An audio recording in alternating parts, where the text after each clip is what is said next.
Sitting is more dangerous than smoking असं आता एक नवीन वाक्य आहे जे म्हटलं जातं आहे. मी माझ्या करिअरमध्ये देखील बघितलं आहे की मी जवळजवळ 25 वर्ष जॉब केला तेव्हा बराच वेळ ऑफिसमध्ये बसून राहायला लागायचं. तर त्यामुळे देखील मला असं वाटतं की मला 40मध्येच गुडघेदुखी सुरू झाली.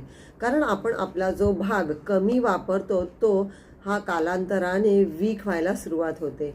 म्हणून आपण काही वेळाने तरी एक तासांनी आपल्याला मध्ये मध्ये ब्रेक घेऊन थोडंसं वॉकिंग करणं किंवा शरीराला स्ट्रेच करणं किंवा थोडा वेळ उभं राहून तिथल्या तिथे स्पॉट जम्पिंग करणं किंवा थोडंसं स्ट्रेच करणं हे खूप गरजेचं आहे. कारण जे शरीर बसून जातं तिथले ऑर्गन्स देखील बसतात आणि ते ॲक्टिव्ह होत नाही, त्यांची कार्य प्रॉपर चालत नाही.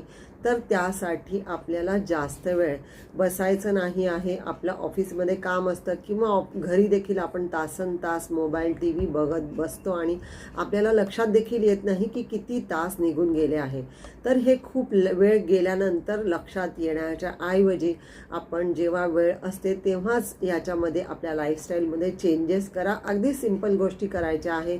1 तासाचा किंवा अर्धा तासाचा आपण टायमर लावायचा आहे. थोडंसं उभं राहून एका जागेवरती स्ट्रेच करायचं किंवा जम्पिंग करायचं किंवा एक राऊंड मारून यायचे आहे.